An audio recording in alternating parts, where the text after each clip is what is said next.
3 days. That's how long Marlena DeSoto made Victor Ashworth wait before she picked up the phone. 72 hours while the man who had fired her in front of 40 employees sat in his corner office watching his entire career dissolve like sugar in hot water. By the time she finally called him back, he had already lost 2 of his biggest clients, his board was circling, and the document that could save him had exactly 1 line left blank, the line that required her signature. But we're getting ahead of ourselves. To understand why those 3 days nearly killed Victor Ashworth, you need to go back to the beginning. Marlena DeSoto was a forensic accountant, not the kind who sits in a back office reconciling expense reports. The kind corporations hired when money vanished and nobody could explain where it went.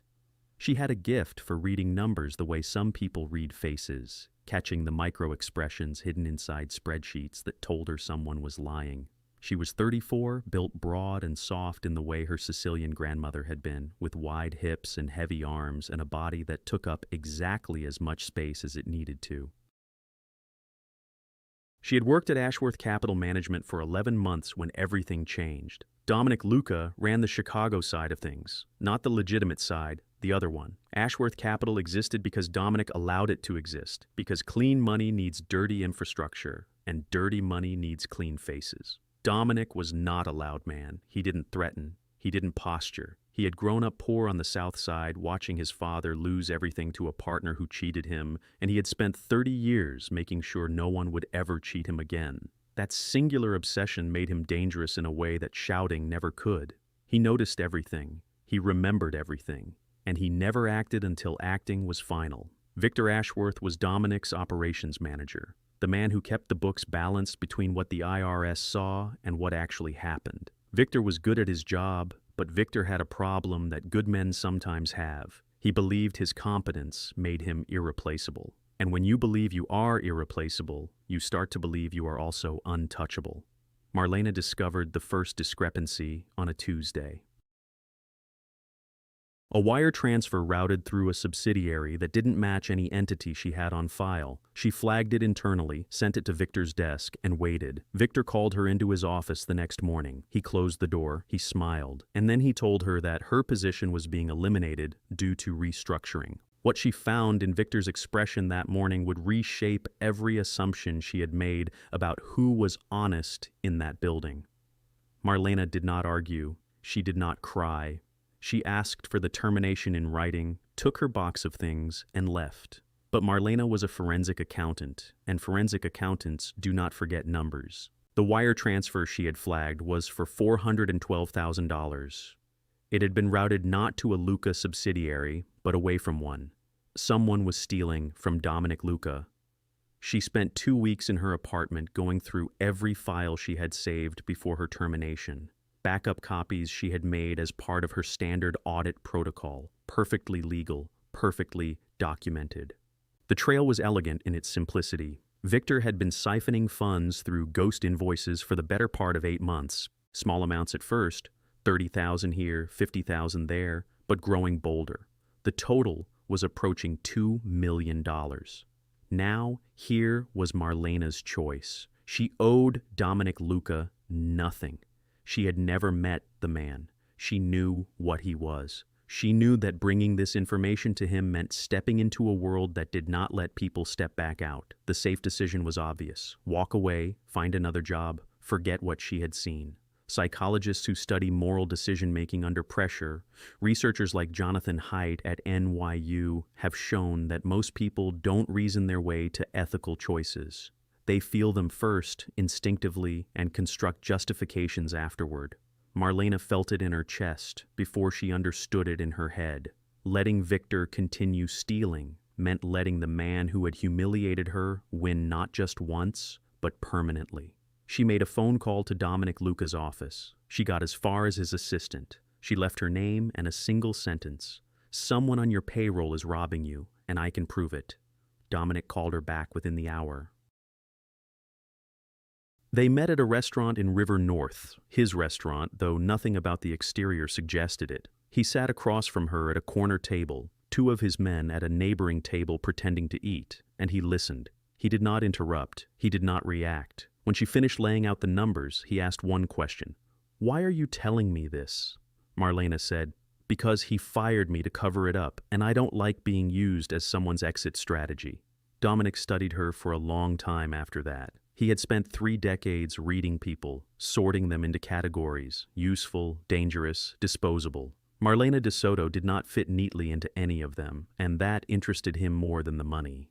But Victor was not stupid. He had people inside Dominic's operation who owed him favors, and within 48 hours he knew that Marlena had made contact. What happened next was not subtle. Marlena came home to find her apartment door unlocked. Nothing was taken, nothing was damaged.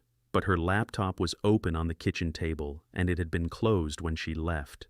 The message was clear: "We know where you live, we know what you have, and we can reach you whenever we want." He had made exactly one mistake in sending that message. He assumed fear would make her retreat. Marlena called Dominic.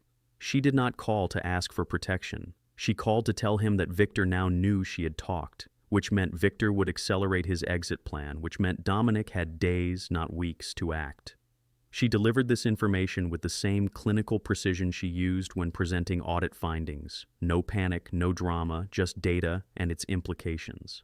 Dominic sent 2 men to her building that night, not because she asked, because he had already decided that Marlena de Soto was not disposable. Over the next 72 hours, Marlena built the case. She mapped every ghost invoice, traced every routing number, identified every shell company Victor had created. She assembled it into a document so clean and so devastating that any forensic examination would confirm it in hours. But the document needed something Victor had never anticipated: the compliance certification that bore Marlena's signature, the one she had signed during her employment authorizing fund transfers. Without that signature on the reconciliation report, the entire audit trail had a gap Victor had planned to exploit by claiming the transfers were authorized. Her signature proved they were not, because the amounts she had certified did not match the amounts that had actually moved. It was the difference between an accounting error and provable theft. Nobody in Victor's camp understood yet what those 3 days of silence were actually building. Victor, meanwhile, was beginning to unravel. His board had received an anonymous package, not from Marlena, but from Dominic, who understood theater as well as he understood violence. The package contained just enough information to raise questions without providing answers. Victor's clients started calling. His partners started asking for meetings he could not take. And the reconciliation report, the one document that could make everything look legitimate, sat unsigned, because the only person whose certification it needed was a woman he had fired in front of 40 witnesses and then tried to intimidate in her own home. He called Marlena on a Thursday. She did not answer. He called Friday. She did not answer. He called Saturday, and this time he left a voicemail that a man with his pride should never have left. A voicemail in which his voice cracked and the word "please" appeared 3 times. She called him back on Sunday. She did not call from her apartment. She called from Dominic Luca's office, sitting in the leather chair across from Dominic's desk while Dominic listened on speaker. She told Victor she would meet him Monday morning at Ashworth Capital to discuss the document. She told him to have his legal counsel present. She told him nothing else. Monday morning, the conference room at Ashworth Capital. Victor had assembled his lawyer, his CFO, and 2 board members, all of whom believed this meeting was about salvaging the firm's compliance record. Marlena walked in carrying a single folder. She set it on the table. She opened it. And instead of the reconciliation report Victor expected, she presented a 53-page forensic analysis documenting every dollar he had stolen, every entity he had fabricated, and every digital footprint he had failed to erase. The room went silent. Victor's lawyer read the first 3 pages and set the document down. The CFO pushed his chair back from the table as though physical distance from the paper might protect him. Victor's face moved through stages that are achingly predictable in people confronted with their own exposure. Denial first, this is fabricated, then bargaining, we can work something out. Then the terrible stillness of a man who realizes that the person sitting across from him has been smarter than him from the very first day. The psychoanalyst Heinz Kohut wrote extensively about what he called narcissistic rage. the explosive fury that erupts not from strength but from a shattered sense of grandiosity. Victor had built his identity on being the smartest person in every room he entered. Sitting across from a woman he had discarded as insignificant, watching her dismantle his empire with numbers he thought he had hidden, triggered exactly the kind of collapse Kohut described. Not anger at being caught, but existential panic at being revealed as ordinary. Victor stood up. He pointed at Marlena. He said the first thing that came to his mind, which was the cruelest thing he could think of, which was about her body, something about how a woman her size should know her place, should know that no one takes her seriously, should know that the only reason anyone ever looked at her was to look away. The room flinched. 2 board members stared at the table. Victor's lawyer closed his eyes. Marlena did not flinch. She closed the folder. She looked at Victor with an expression that contained nothing. Not hurt, not triumph, not contempt. Just the absolute stillness of someone who has already won and knows it. She said, "The federal forensic audit has already been filed. This meeting was a courtesy." The door opened. Dominic Luca walked in. He had never set foot in Ashworth Capital before. He did not need to explain why he was there. His presence in that room was the explanation. He looked at Victor the way a man looks at a problem he has already solved, and the only words he said were directed not at Victor, but at Marlena. "Is there anything else you need from him?" Marlena said, "No." Dominic nodded. He looked at Victor once, just once, and whatever Victor saw in that look drained the remaining color from his face. Dominic turned and held the door open for Marlena. She picked up her folder, walked past Victor without a glance, and left the building with Dominic Luca at her side.